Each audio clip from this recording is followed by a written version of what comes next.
Bueno, ya son las 7 de la mañana, 15 minutos. Y esta conversación, que es la última de este año en Despierta Bogotá, la vamos a dedicar a conocer a dos nuevos concejales de la ciudad. Ustedes saben que la semana pasada ya se oficializó por fin la lista completa y definitiva del Consejo. Y que de esa manera ya sabemos que tenemos 25 nombres nuevos en esa corporación. Y eso se vuelve una cifra muy importante que promete renovar los nombres de las fuerzas políticas en la ciudad. Vamos a hablar con ellos porque pues, ellos llevan en buena parte el peso de hacer crecer la ciudad, de defenderla, hacerla mejor para todos. Y estas conversaciones son para eso, para saber qué piensan, qué ideas los llevaron a la corporación y a qué se comprometen. Y estos son nuestros invitados de hoy. Ati Seigundiva Kiwa Izquierdo.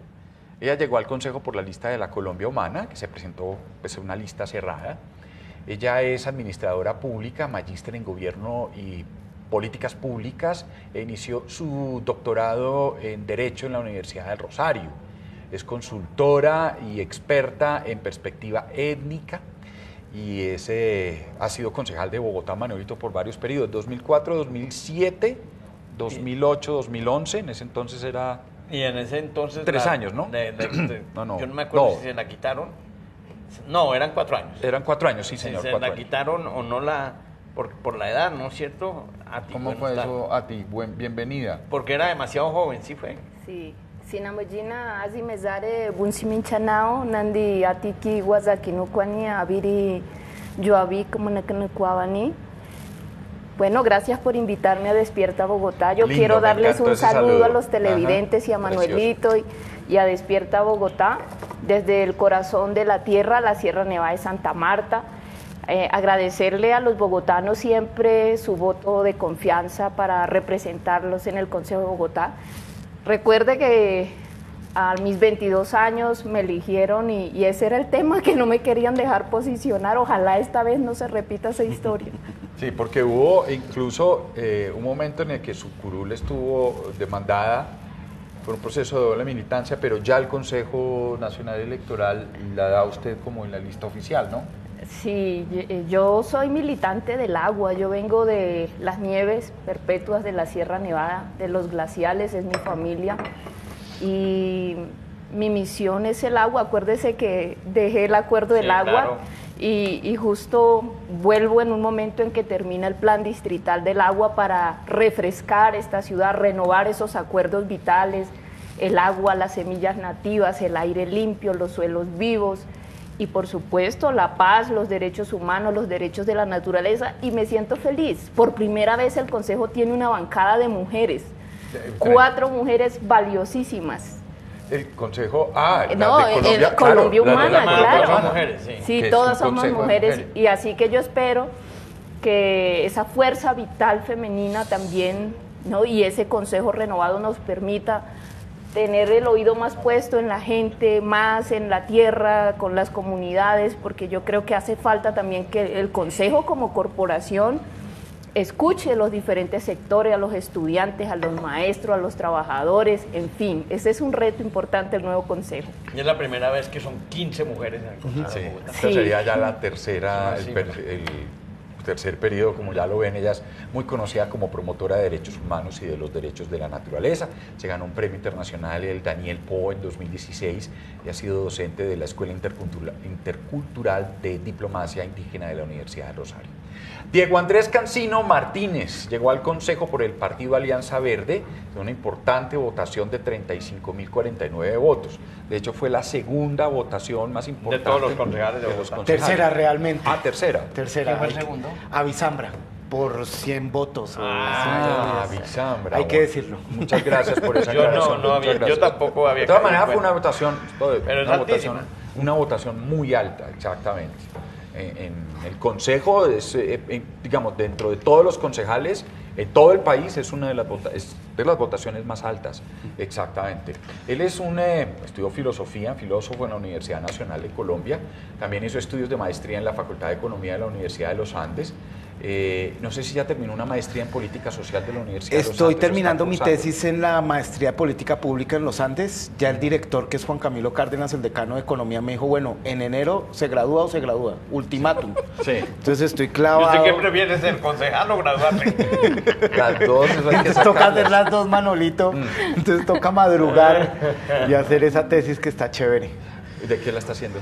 La estoy haciendo sobre un asunto que quiero desarrollar en Bogotá precisamente, y es una intervención que hicimos en Ibagué sobre sal al parque. Y es sal al parque, Sí. pero también asumir que el parque, el espacio público, puede ser como la sala. ¿Por qué no asumir el espacio público como la sala? E hicimos una encuesta. La sal, ¿por qué? Como... La sala. Ah, la sala. ¿Por qué no te Sala al comportas, parque. Ya, por ya, qué ya. no te comportas en el parque como te comportas en la sala? Y lo que vimos fue dos cosas que son los dos grandes resultados, y es el primero: la gente se comporta en la sala de manera muy diferente al parque. Hace cosas en el parque que no hace en la sala propia. Entonces, ¿por qué no cambiar el chip y decir, oiga, ¿por qué en el espacio público yo no puedo conversar? ¿Por qué no puedo cuidar? ¿Por qué no puedo interactuar con el otro? ¿Por qué no puedo tomarme el espacio público para generar confianza y así que el miedo se despoje y transite a la confianza? Y la otra cosa que descubrimos, que hemos descubierto con Antanas hace mucho tiempo, es que el otro es muy otro. Yo creo que el otro en el espacio público casi que es un Pablo Escobar o un Mancuso, qué sé yo, como que es una persona muy malvada. Pero apenas empiezan Como a la dialogar- mirada que siempre tenemos del otro. Exactamente. Y es estigmatizadora, y eso en Bogotá se ha intensificado mucho. Pero si uno conversa mínimamente, la confianza empieza a construirse. Entonces, ¿por qué no hacer un gran proyecto de conversación desde el espacio público y desde el parque? Pues él ha sido investigador en grupos sobre lógica y epistemología, sobre Nietzsche, formación ciudadana y formación en ciencias naturales. Ha trabajado en varias ONG, en Corpo Visionarios es una de ellas. Trabajó también en la campaña Mocus Presidente 2010, hace poco estuvo en la campaña de Ángela Robledo, y como docente también ha trabajado en la Universidad del Rosario. Empecemos, ¿cuál fue? Ya más o menos usted nos dio las líneas generales, concejala Atiquigua, de lo que usted va, cuál fue la promesa que le hizo a la gente que la llevó a comprometerse con los votos que recibió. Las líneas generales de lo que va a ser su gestión. ¿Con qué se comprometió con la gente? ¿Qué la llevó al Consejo y cuál es su promesa? Bueno, nosotros básicamente tenemos un programa vital para Bogotá, los vitales de la gente, y es vital el tema, por supuesto, de la paz. En el caso mío, desde el movimiento indígena, cada 3 días están asesinando a un líder indígena, y Bogotá, pues cada año está recibiendo una ciudad intermedia de gente que se ve azotada por el conflicto, así que este es un tema central para nosotros. El tema de los derechos humanos, los derechos de los trabajadores, Desde para el nosotros la Consejo, economía, por sí, ejemplo. claro, ¿Cómo? la economía Claro. popular.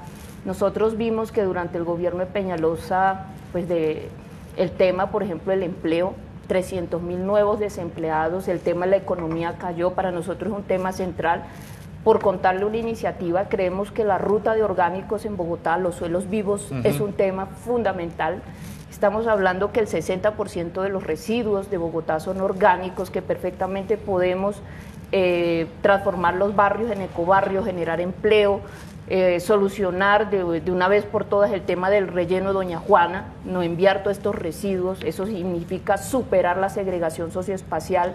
El tema del aire limpio, la calidad del aire, significa reforestar. Quisiéramos realmente invitar a las juntas de acción comunal, a los docentes, a todos los sectores sociales a que iniciáramos un proceso de sembratón, es decir, reforestar a la ciudad. Durante el gobierno pasado se talaron más de 10.000 árboles y realmente la calidad del aire de un sistema de transporte colapsado, tóxico, pues afectó la salud pública. Entonces, el tema de territorios saludables, el tema de los mínimos vitales de la gente, el derecho a un empleo digno, son temas de la agenda. Y por supuesto yo en particular, agua. Acuérdese que yo fui autora del mínimo vital, más de 250.000 familias que no tenían acceso al agua potable, me encargué de ello. Suelos vivos, todo lo que significa armonizar un modelo de ciudad en torno al ciclo agroalimentario, el fortalecimiento de los mercados locales, todo lo que significa la cultura alimentaria, del cual realmente depende la salud pública, aire limpio y una matriz energética diferente. Por supuesto, nosotros seguimos pensando que tal cual como lo planteamos, el tema de la movilidad estructural. Allí vamos a estar muy pendientes de lo que viene. Ya vemos un presupuesto comprometido con todas las obras de infraestructura, pero nos preocupa mucho qué pasa con el tema de nuestros programas sociales, jardines infantiles, mujeres, bueno, en fin, somos un programa con un compromiso social, de justicia ambiental y con la paz de nuestro país. Concejal electo Diego Andrés Cancino, la misma pregunta, ¿qué fue lo que usted le ofreció a esos más de 35.000 electores con los cuales se comprometió? Profesor Arroyave, antes yo quisiera... Gracias, ministro. Yo antes quisiera como señalar un asunto de este consejo que me parece importantísimo como poner sobre la mesa, y es que hay que tener en cuenta que más de la mitad del consejo se renovó, más de la mitad del consejo somos nuevos, llegamos al consejo por primera vez. La cantidad de mujeres en el consejo aumentó casi en un 60% y por primera vez, creo, en la historia de las elecciones de Colombia, después de elecciones se cumple la ley de cuotas. Es decir, 1 de cada 3 personas del consejo es mujer y eso a mi modo de ver es fundamental. Digamos, esta gran apuesta de Claudia, de una ciudad cuidadora, de feminizar la política, pues desde el Consejo se puede hacer esa gran apuesta y que 1 de cada 3 personas sea mujer me parece extraordinario. Pero además más de la mitad de las personas que llegaron al Consejo son menores de 40 años. Es decir, yo ya soy viejo, ¿sí? Entonces hay un mensaje de esta ciudad que dio el 27 de octubre que yo creo que hay que tener en cuenta y es un grito de libertad. Es un grito de la gente que está desatada, que dijo, estamos cansados de la política tradicional. Quizás alguna de esa misma gente es la que está saliendo a la calle. Usted, allá está haciendo, ¿usted ve alguna relación entre una inconformidad que se está manifestando en las calles con esta nueva elección del Consejo? Yo creo que acá hay un recorrido que empezó después del plebiscito. Después del plebiscito los jóvenes salieron a la calle, hicieron esa marcha por el silencio. Estuvo la consulta anticorrupción que tuvo 12 millones de votos, que aquí tuvo una tercera parte de esos votos. Digamos, hay una cantidad de hitos que se han ido construyendo de la ciudadanía, que ha ido participando y sobre todo que se está dando cuenta que de manera desatada de partidos, desatados de organizaciones sociales. Muchos hay partidos, muchos son organizaciones sociales, pero otra es ciudadanía que no está atada a ninguna de estas y que está diciendo, oiga, yo puedo incidir en la política y puedo intensificar la democracia desde la discusión, desde las calles y sobre todo desde la creatividad. Con Antanas estuvimos discutiendo estas semanas y salió esta entrevista en El Tiempo y es como si fuera un carnaval. Es como si la gente estuviera intensificando la democracia desde la innovación, desde la creatividad, desde la empatía y sobre todo dándole un grito a la no violencia. Ustedes nos declaran lo que pasó de ese fin de semana tormentoso y miedoso, que está el SMAT y todo este tipo de situaciones, y la gente lo que responde es con no violencia y con una cacerola. Y yo creo que eso tiene alguna relación también con lo que pasó en las urnas. Es importante lo que dice Diego en la época, usted recuerde cuando se eligió en la nueva Cámara de Representantes, pero en Bogotá, sobre todo en Bogotá, pues que hubo gente muy nueva y muy joven. Y en Bogotá eso fue un golpe durísimo para los partidos tradicionales. Exactamente, uno mira y en Bogotá hay Partido Verde, hay varios representantes de la Colombia Humana también, de los partidos tradicionales se renovaron, gente joven, y entonces uno ve ahí un mensaje claro, pero en Bogotá, insisto, porque los grandes cacicazgos siguen en las regiones, ¿o no? Es cierto, Manolito, es cierto, pero también hay un mensaje, digamos que en general, en algunas ciudades también hubo renovación. Digamos, está Medellín, lo que pasó en Palmira. Oscar es un chino que no está metido en ninguna política tradicional y le ganó a un patriarca, pero tradicional de la política. En Cartagena tengo entendido que el alcalde también es independiente. Digamos, en algunas ciudades está pasando, pero por ejemplo en Cundinamarca, en Fusagasugá llegó un joven maravilloso. El consejo llegó también Jorge Mario, por ejemplo, que fue el concejal más votado y tiene menos de 30 años. En Gachantibá llegó una mujer que, digamos, enfrentó la política tradicional, que estas personas tienen una cantidad de dinero que les llega por la política y ella, digamos, con muy poca plata logró incidir. Entonces yo estoy de acuerdo que Bogotá es como el gran baluarte, ejemplo, el gran ejemplo, pero también hay atisbos en otras ciudades. Sí, yo quiero agregarle a esto de los retos que implica para nosotros como corporación, Consejo de Bogotá. Primero, la conformación de sus mesas directivas deberían respetar este mandato ciudadano de renovación, porque hoy existe esa fuerza política plural en el Consejo para hacerlo, lo que implica también una renovación de la agenda política de la ciudad que atienda a los vitales de la gente. Pero yo creo que lo fundamental es el relacionamiento del Consejo con la ciudad. Sí. Yo creo que esto implica estar más al lado, por ejemplo, de las localidades que tienen grandes desafíos en un tema político-administrativo. Esto implica revisar también sectorialmente, porque creo también que hay concejales de diferentes sectores. Si hablamos, por ejemplo, de la política pública indígena, creo que fue un tema, por ejemplo, que una vez no tuvo vocería en el Consejo, perdió vigencia, se debilitó. Yo creo que es una buena oportunidad para que el Consejo de Bogotá entienda toda la movilización social que está viviendo el país, que en últimas está demandando de la institucionalidad pública respuestas a una situación muy compleja de crisis, ¿no? En todo sentido. Por ejemplo, la crisis ambiental. Sí. Yo recuerdo que cuando fui concejal de Bogotá, los temas del agua no eran fundamentales para la ciudad. Yo creo que hoy el tema de cambio climático es el gran reto de la ciudad. Y el reto de los pueblos indígenas en esta agenda ambiental juega un papel fundamental. Por ejemplo, yo estuve en el plantón en defensa del Amazonas del Brasil, y me sorprendió darme cuenta la cantidad de bogotanos que estaban en ese plantón conscientes de que el agua que les llega a sus hogares vía atmosférica viene del Amazonas. Entonces, que todo está interconectado, es decir, esta visión también de las políticas públicas socioecosistémicas, de los ecosistemas culturales y los derechos de la naturaleza. Cuando yo empecé a hablar del tema en el Consejo de Bogotá, la gente y los concejales me decían un poco, esta mujer habla con el agua, lo veía como extraño, pero hoy tenemos río Magdalena, río Atrato, sujeto de derechos, río Pance. ¿Por qué nuestros ríos en Bogotá no van a ser los actores más importantes del territorio? Entonces, un saludo también para todos los jóvenes que han estado desde las bases, desde las universidades impulsando esta agenda, porque vamos también por los derechos de la naturaleza en Bogotá. Y es que uno tiene que darse cuenta que hay como lo que llaman nueva ciudadanía, ¿no? Dentro del Consejo de Bogotá. Uno ve, por ejemplo, lo que logró Andrea Padilla, que fue una votación altísima. Impresionante. Por los derechos de los animales, y su agenda es esa. Otros son por el derecho de los jóvenes, del estudio, de acceso.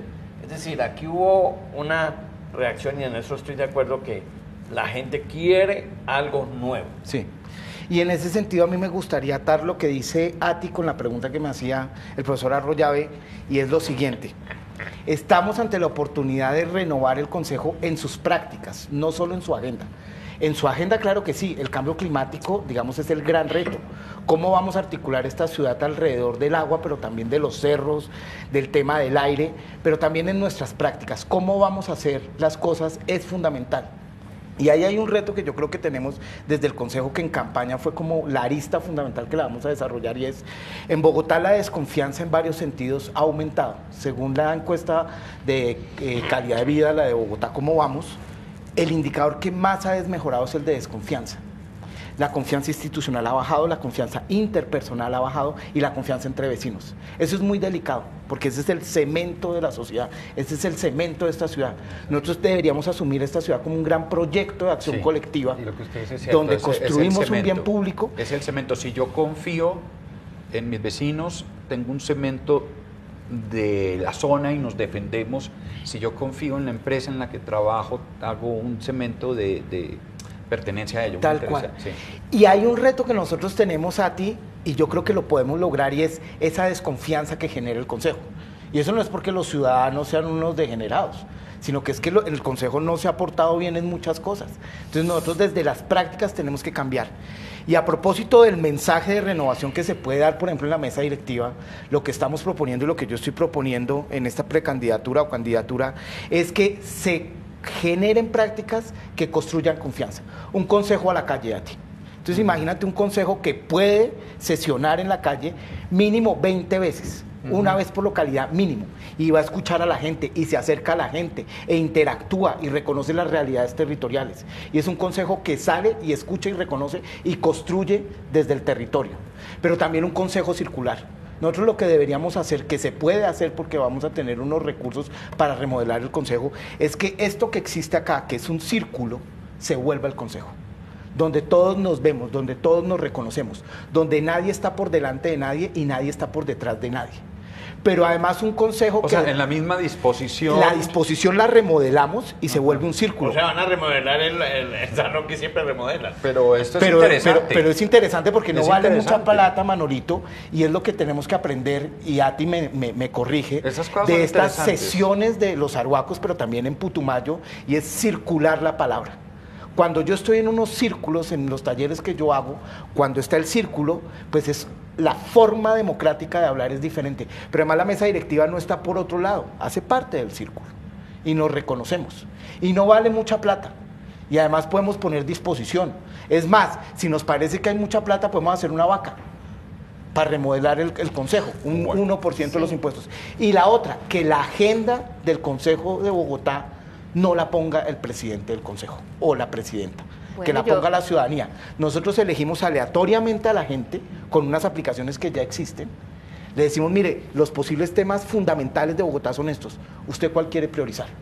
Porque es que el núcleo del tema de la agenda es fundamental. Ahí está la cola de botella.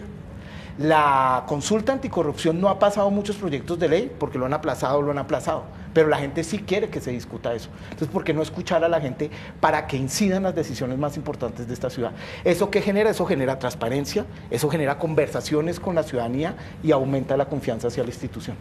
Bueno, yo quiero preguntarles porque una de las primeras discusiones que viene ahora para la ciudad es el POT.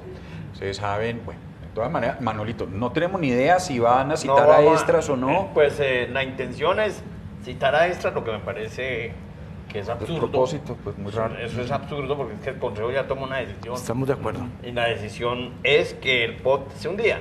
Además, la magistrada insiste cuando tienen hasta el 2 de abril o 3 de abril. Yo no sé qué quiere la magistrada, la verdad.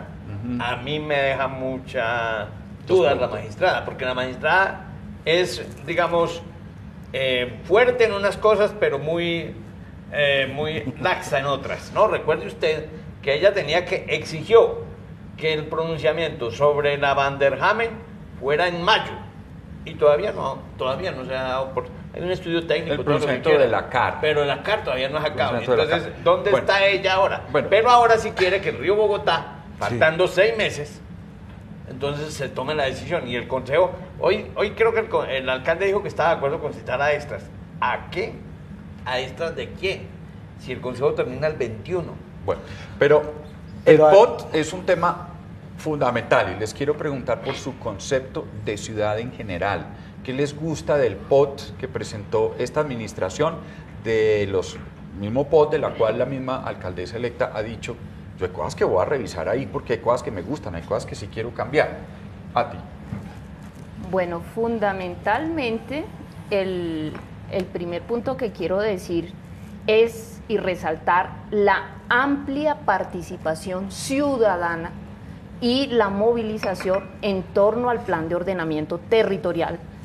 Uno mira la audiencia pública sobre el POT y fue histórica, donde el vecino del barrio opinaba porque no quería ser despojado. Es decir, hoy en la ciudad coexisten formas diferentes de ver el territorio y de apropiarse del territorio.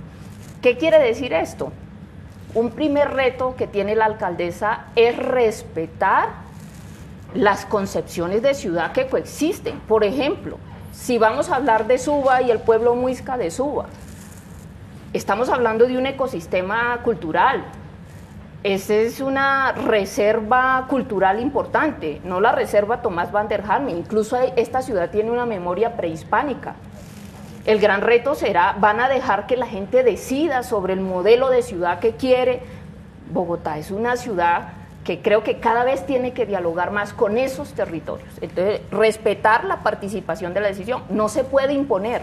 Esto no puede ser una tiranía de unos intereses de unas minorías. Eso es el primer punto. Segundo punto, nosotros somos la única bancada realmente verde y orgánica que suscribimos el Pacto Verde en su totalidad. Eso me encanta. Entonces, porque quiere decir que Colombia el tema humana de está muy cerca a los sacrificar la estructura ecológica principal significa nuestros ecosistemas. Entonces, ¿cuál es la diferencia de Colombia Humana con el resto de fuerzas políticas? Que realmente, y en especial del movimiento alternativo indígena y social, nosotros pensamos que es la estructura socioeconómica y es la estructura funcional de servicios la que se tiene que armonizar con la estructura ecológica principal. Si miramos el tema de la magistrada y el río Bogotá, nosotros vamos un poco más allá y es el río Bogotá es un actor fundamental de Bogotá región y es sujeto de derechos como actor importante del territorio. Entonces no es la pelea de a quién le dejamos la ronda hidráulica del río, si a los grandes de la agricultura o a los pequeños o a los intereses urbanísticos. Perdón, es que el río como actor tiene sus derechos y nosotros vamos a defender los derechos de nuestros ecosistemas. Entonces fíjese que si bien todos somos ambientales, aquí hay ambientalistas institucionales, los que viven de los recursos ambientales, hay ambientalistas académicos desde sus teorías, hay ambientalistas neoliberales, y hay ambientalistas como los pueblos indígenas. El 22% de este mundo alberga el 80% de la biodiversidad y justamente una biocivilización tiene que surgir de estos territorios, o sea, es una propuesta ontológica política. Y me encanta saber que hay un concejal que coincide conmigo en que una democracia viva se basa en los círculos de la palabra, en los círculos de transformación, porque justamente un saludo a todos nuestros círculos ciudadanos, es así como estamos construyendo este proceso de transformación en la capital y en el país. Concejal Cancino. Yo creo una cosa, y es que hay que dar una discusión previa al POT, que es fundamental. Pero ya y se es, dio, ¿no? ¿Cómo? No, yo creo que vale la pena generar una visión compartida de esta ciudad. Nosotros necesitamos tejer con la ciudadanía una apuesta de ciudad. Esta ciudad está anhelando una forma de habitar esta ciudad, que en últimas es lo que está discutiendo el POT. El POT tiene una cantidad de asuntos técnicos absolutamente complejos que hay que enfrentar, que hay que asumir, que en eso yo estoy de acuerdo con el alcalde Peñalosa, que había una cantidad de retos técnicos que el POT tenía que enfrentar. Pero por otro lado, el POT, en términos políticos de construcción de ciudad, merece detenidamente, intensificando la democracia deliberativa desde los planes de ordenamiento barriales, cómo tejer una visión compartida del POT. El POT tiene que ser orgánico y eso tiene que ser fundamental, pero a su vez el POT tiene que escuchar a la ciudadanía, porque acá hay un reto ambiental muy fuerte que tiene Bogotá y todos los expertos y las expertas ambientales, desde indígenas hasta personas expertas como Carolina Urrutia, que es la secretaria de Ambiente, dicen el medio ambiente en este momento sin participación no tiene sentido. Y el gran reto que tenemos en el POT es ambiental. Entonces nosotros necesitamos tejer una visión compartida. Los territorios, cómo están soñando esta ciudad. Y ahí vamos aumentando, vamos elevando a la localidad y después incidiendo a la ciudad. Y Claudia lo ha dicho, aquí tiene que haber un ingrediente de participación donde se escuche la ciudadanía. Una vez nosotros tenemos ese sentido, esa gran apuesta, podemos aterrizar en un POT donde se ha escuchado y se ha reconocido la voz de la ciudadanía. No. ¿Y cuáles? Dos cositas pequeñitas, Manolito, qué vergüenza con usted. No, y es, yo creo que la ciudad sí necesita redensificarse, la ciudad sí necesita revitalizarse, pero la ciudad no necesariamente necesita revitalizarse por esta avenida del Dorado, donde hay un humedal, donde está mi universidad, los territorios de mi universidad, donde hay unas personas que habitan ancestralmente casi en el Greco, en Pablo VI. ¿Por qué los vamos a despojar? Pero por ejemplo de donde yo vivo, que es la calle 31/3 en la Caracas, hasta la Jiménez, ahí se puede hacer un proyecto de revitalización impresionante, reconociendo el crecimiento poblacional de Bogotá, según los datos del DANE, y eso hay que asumirlo técnicamente.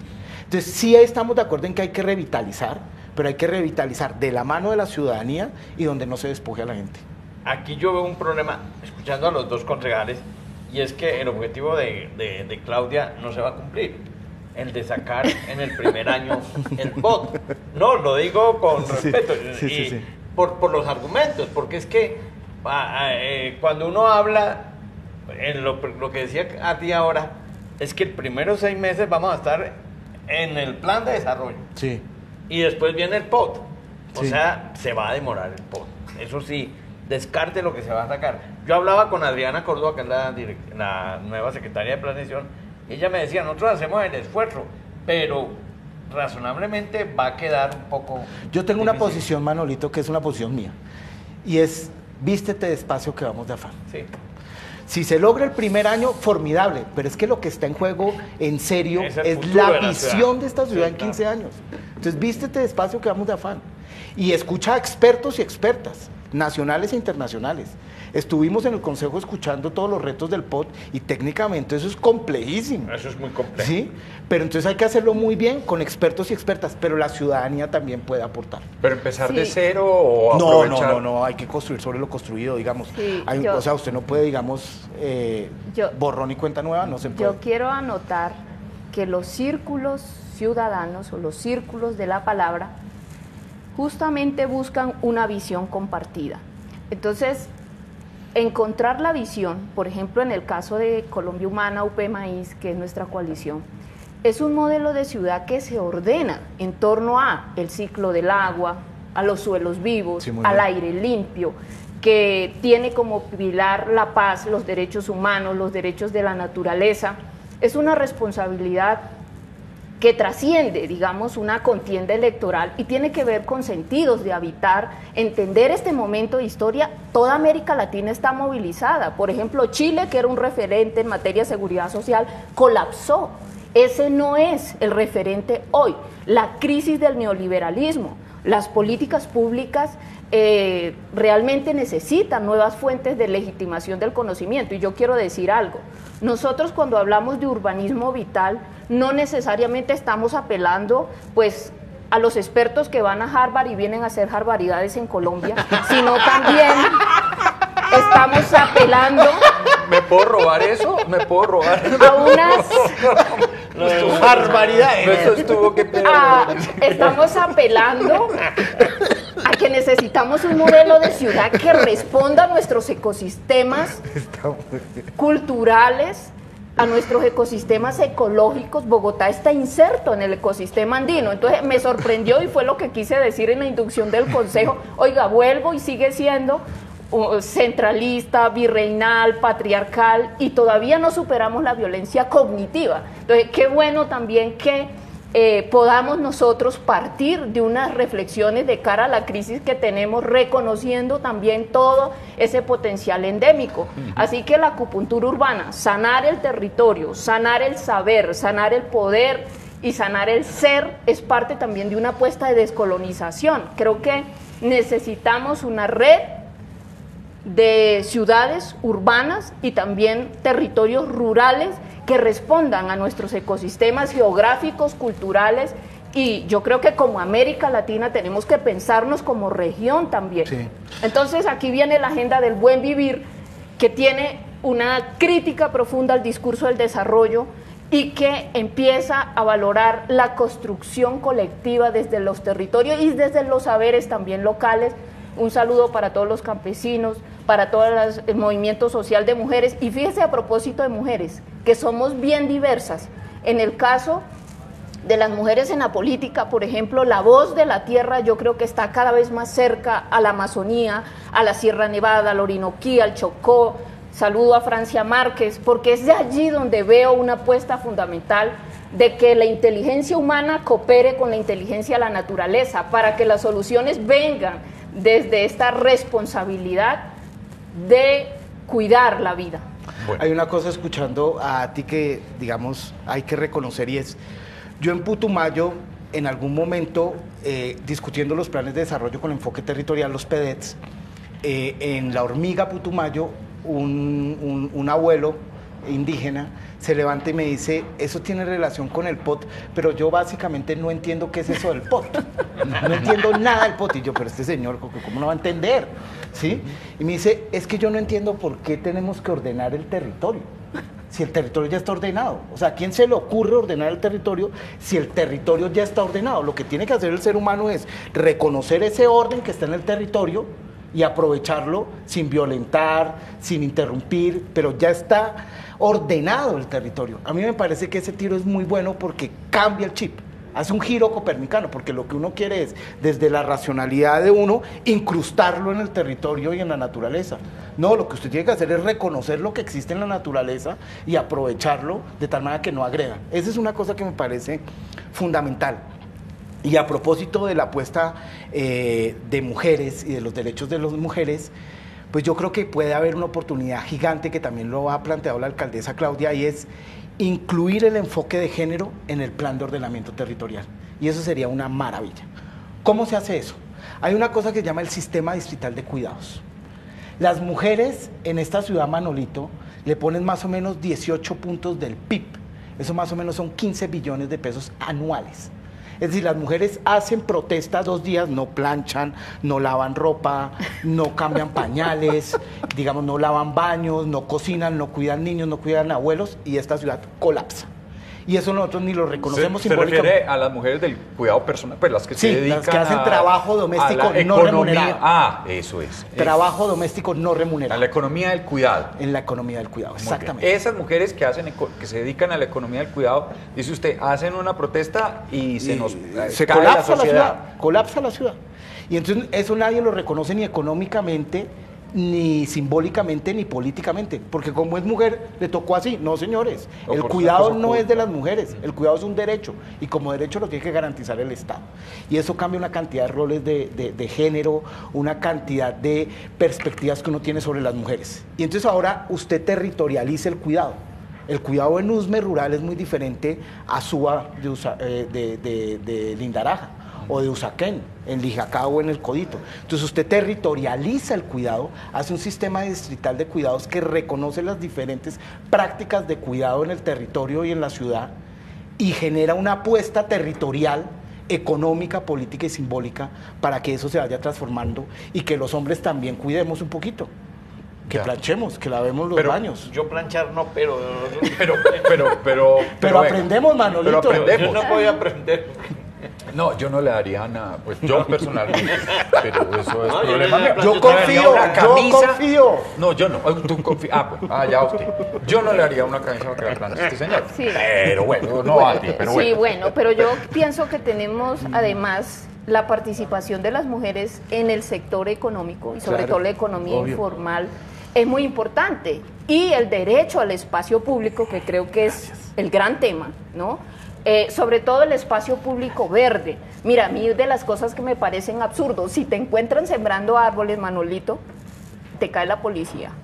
Es prohibido, pero nadie te pide permiso para talar los árboles. O sea, ya entramos al sinsentido, ¿no? La corrupción, la violencia en todas sus manifestaciones, directa, estructural, simbólica, cultural, y pasar a construir el sentido de vida, el sentido común, desde C, que es la visión de los mamos, desde la Sierra Nevada de Santa Marta, es el reto que tenemos como humanidad. Y recordar que todos somos hijos de la tierra puede ayudarnos a reconstruir esa humanidad común. Y por eso qué bueno que cuentas esta anécdota, que nosotros somos los que tenemos que armonizarnos con los ciclos y procesos vitales de la naturaleza, el ciclo del agua, somos culturas anfibias, la memoria de Bogotá es hídrica, su origen. Nosotros honramos este territorio no porque sea concejal, venimos a hacer los pagamentos a las lagunas. El mar llegaba aquí hasta Villa de Leyva. Las aguas que beben nuestras familias en los hogares viene de la Amazonía, vía atmosférica se condensa en nuestros páramos. Todo está interconectado. Entonces somos uno, con el agua, con la tierra, con el aire, somos seres cósmicos. Entonces cada vez más nos sentimos también más comprendidos, y yo escuchando a Diego me siento muy emocionada porque creo que gracias a concejales como él, de otras fuerzas políticas, será posible hacer una agenda vital y revitalizar Bogotá, hacer acupuntura urbana, y también gracias a los barrios que están listos, por ejemplo, el barrio Armenia, allá en Teusaquillo. Claro que sí. Salude también a nuestra líder allá, que estuvimos transformando los residuos orgánicos. Manuelito, en 7 meses los desechos de cocina pueden pasar a ser humus. Eso ya está inventado. Si es el 60% de los residuos de la ciudad, ¿por qué no hacemos una gran jornada de hacernos cargo de nuestros residuos y transformarlo en abono y pasar de la escasez al abastecimiento? Que lo que se viene en el reto con el relleno, doña Juana, por ejemplo, Va a ser duro. Va a ser muy duro, concejal. Muy duro. Pues ahí hay un reto, yo creo que fundamentalmente de transformación cultural. Y es que si nosotros hacemos todo el proceso de reciclaje en casa y consumimos y aprendemos a consumir de manera responsable, porque es que nuestro consumo, empezando por mí, es absolutamente irresponsable, es depredador, pero a su vez la manera en que estamos reciclando es crucial. ¿Y por qué digo esto? Porque al menos una tercera parte, mínimo, del relleno de Doña Juana, si nosotros transformamos nuestros comportamientos, puede disminuir. Lo que llega a Doña Juana, al menos la mitad, no es necesario que llegue. Los rellenos sanitarios en las grandes ciudades donde se hace conciencia y se hace una transformación cultural para reciclar de manera racional, informada, pero también comprometida, genera que esos rellenos no estén que colapsen. Y eso también que implica pues que nosotros tengamos una relación de confianza mayor con los recicladores. Los recicladores literalmente sostienen esta ciudad. Los recicladores deben tener derechos laborales dignos, deben tener una articulación entre la ciudadanía y los centros de acopio. Y esos centros de acopio tienen que organizarse, ser racionales, tienen que apoyarse, pero también, digamos, que cumplan con la ley. Claro. Y entonces hay que organizarlos muy bien y que haya un nexo entre la ciudadanía, el reciclador y el centro de acopio. ¿Por qué? Porque muchos ciudadanos y ciudadanas que dicen, no, yo no reciclo porque eso va a terminar en el camión y termina pues todo vuelto nada allá en el relleno. ¿Para qué reciclo? No, señor, no, señorita. Es que si tú ves a tu reciclador, ese reciclador está haciendo una tarea absolutamente majestuosa y es sosteniendo y salvando esta ciudad. Entonces, si esos recicladores se dignifican y uno ve la labor tan sagrada que hacen, pues perfecto, el ciclo se empieza a generar. Sí. Lo mismo con el relleno, doña Juana, concejal, ¿qué piensa, su visión? Vamos por la ruta de orgánicos en Bogotá. El 60% de los residuos que generamos los bogotanos son desechos de cocina. Primero, si guardamos nuestros desechos de cocina, cada 15 días nos ponemos de acuerdo, ¿no? Ya con Melissa, que es una bióloga, líder de Armenia Teusaquillo, fue una bonita experiencia, con los vecinos salimos, ¿no?, al parque, todos con los residuos, ya es como un sándwich para la madre tierra, y en 7 meses pues ya está transformado en tierra. Imagínense hacerle este favor a la madre tierra y de paso el tejido social se reconstruye. Entonces, superar la fragilidad ambiental de la cultura es un gran aporte que cada uno de nosotros le puede hacer al territorio de Bogotá. Eso se llama transformar nuestros barrios en ecobarrios, pero para eso hay que superar la visión del ciudadano desde la democracia liberal, que es que somos individuos. No, somos comunidad. Y yo creo que este es el gran aporte que los pueblos indígenas pueden hacerle a la sanación del territorio de Bogotá, y es cómo ser comunidad, cómo hacer nuestros círculos ciudadanos, círculos de transformación, cómo podemos, y yo veo que cada vez la ciudadanía se implica más en este tipo de actividades como el transformar los residuos orgánicos, y entonces estamos hablando de una economía viva, de una economía circular, y ahí se pueden generar biofábricas. Si hay voluntad política de este consejo y de esta alcaldesa mayor, se genera empleo, nuevos empleos, no solamente para nuestros recicladores. Estoy seguro que muchos jóvenes quisieran ser parte de esto, y vamos a necesitar unos laboratorios para que las universidades, la academia se vincule con el barrio, el sector privado también invierta. Yo creo que si gana la vida no habrá perdedores, ganamos todos. Así que el ciclo agroalimentario es un eje estructurante. Entonces, suelos vivos, conservar nuestra biodiversidad. Bogotá debería ser un gran jardín biológico, fortalecer el mercado local, consumo consciente. Y esta es una apuesta que debe quedar en el próximo plan de desarrollo. El relleno de Doña Juana no aguanta más, pero además es segregación socioespacial, es una injusticia ambiental que todos nuestros residuos terminen en el sur y que las madres y los niños tengan que soportar las moscas, los malos olores por la irresponsabilidad de todos. Entonces, desde la Sierra Nevada de Santa Marta y desde las Nieves queremos hacer un llamado, no solamente a Bogotá, al país, al mundo, y es que es posible vivir sin consumir tanto, sin tanto gasto energético, y eso implica vivir para cultivar verdaderas relaciones de una gran relevancia existencial con la tierra, con el agua, con el aire, con los otros. Necesitamos liberar el tiempo. Eso significa cambiar de paradigma, de uno antropocéntrico a uno biocéntrico, donde la vida esté en el centro del Estado, el mercado y la sociedad. Entonces estamos hablando de la biopolítica, basado en 3 grandes pilares: una economía, una cultura y una democracia para la vida, y estaremos trabajando de la mano de la gente, porque creo que hoy a todos nuestros líderes, guardianes del territorio, de los cerros, de Sumapaz, de nuestros ríos, invitarlos a que no desfallezcamos en seguir construyendo y transformando desde el barrio esta ciudad. Pues ahí está, yo creo que esta conversación, a pesar de que duró un tiempo, es insuficiente para conocer toda la profundidad de las propuestas y del pensamiento de los 2 concejales jóvenes que tenemos hoy con nosotros. Bueno, uno más joven que otro. Él mismo dijo. Estoy más joven que repitiendo otro, las sí. palabras. Yo no estoy diciendo aquí nada. Pero, pues sí, yo creo que es un ejercicio muy bonito y ya, pues esperemos que el año entrante nos podamos encontrar y ya saben ustedes, la ciudadanía pues los eligió a ellos. Ellos tienen unos compromisos con esos electores y la ciudadanía también tiene unos compromisos de aportar y de mirar la ciudad y de sentirse parte también en la orientación y en el desarrollo de la misma. Concejal, muchísimas gracias. Mil y mil gracias a ustedes, mil y mil gracias por esa labor diaria, cotidiana que hace cada uno de ustedes de intensificar la democracia deliberativa. Y a los televidentes les digo, oiga, vale la pena que Bogotá vuelva a inspirarnos y que nosotros inspiremos Bogotá. Saquémosla del estadio y de la mano de ustedes podemos hacer de esta ciudad una gran acción colectiva que nos genere orgullo y confianza. Hagámosle. Concejal, también muchísimas gracias. Muchísimas gracias a Despierta Bogotá, y me gusta, Despierta Bogotá. Es hora de que nuestra inteligencia coopere con la inteligencia de la naturaleza y construyamos un futuro justo, saludable, sustentable y en paz. Nosotros vamos a una pausa. Cuando regresemos tenemos mucho más para compartir con ustedes y ya nos vamos empezando a despedir por este año en Despierta Bogotá. Pues se está acabando el programa, pero ya volvemos.